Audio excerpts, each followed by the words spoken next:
Hello and good afternoon. My name is Bethany Farrell and I am the Associate Director of Operations for Career Development at Texas A&M Commerce. I wanted to do a quick video recording of a new exciting feature of our virtual career fair platform with Easy Virtual Fairs. As you can see on my screen share, I have our demo site up here where you are able to go and log in prior to the fair to update your profile. Sometimes people have questions about how to do that. So all you need to do is go to TUNCHireLion.easyvirtualfair.com/demo, all capital letters. When you go to that site, it will load. It's going to ask you to accept all cookies. You can click on that and then log in with your username or your username chat account that has been assigned to you by your lead recruiter. So I'm going to go ahead and log in as a recruiter here. It will say this connecting to chat area will automatically default to where you're logged into the visitors tab, and then you can see yourself here in the exhibitors list. So when I go to my profile, I can see here I have my name, my position, my email. If I want to put a video link here, I can.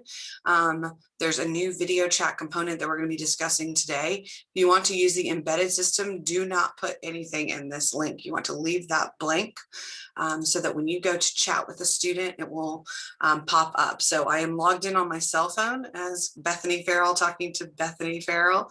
So if you want to chat with a student and then you decide you want to jump into a video option, it's actually super easy, easier than ever to do that. Before, you could just send them a Zoom link and pop out, but now there's an embedded function. So I click on Bethany's name, I look at her profile, and I say, oh, she's in this case, an operations management student.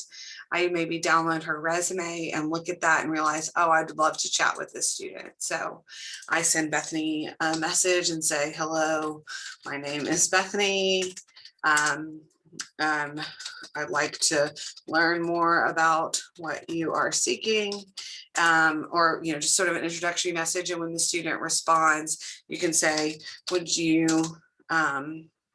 like to chat on video, and ask. And if they say yes, or even if they don't, I guess you can click on this live webcast button. It's going to start connecting.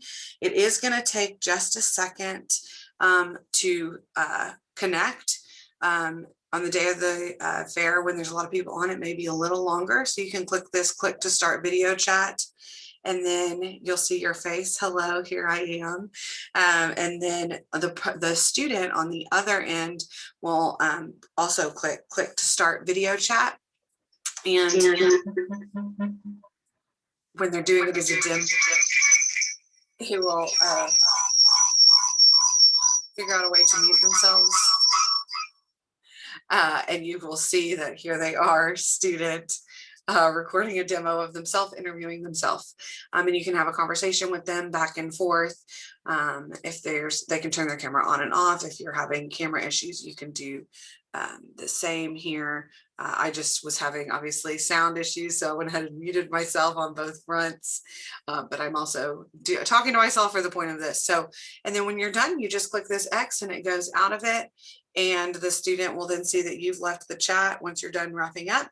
And then you can still go back and send them, a message after the video chat that says, thank you for your time.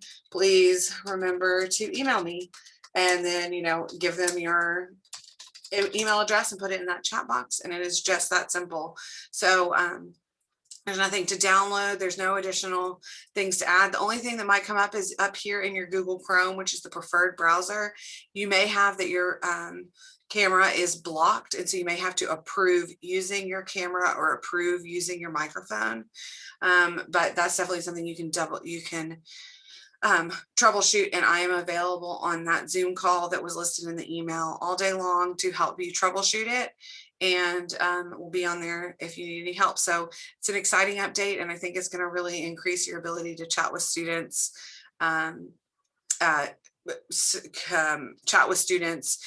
a larger capacity and not having to type constantly. You can still do the typing, but the video function is now there as an add-on. So I hope that helps. And if you have any questions, please don't hesitate to reach out to me. Thanks so much. Bye.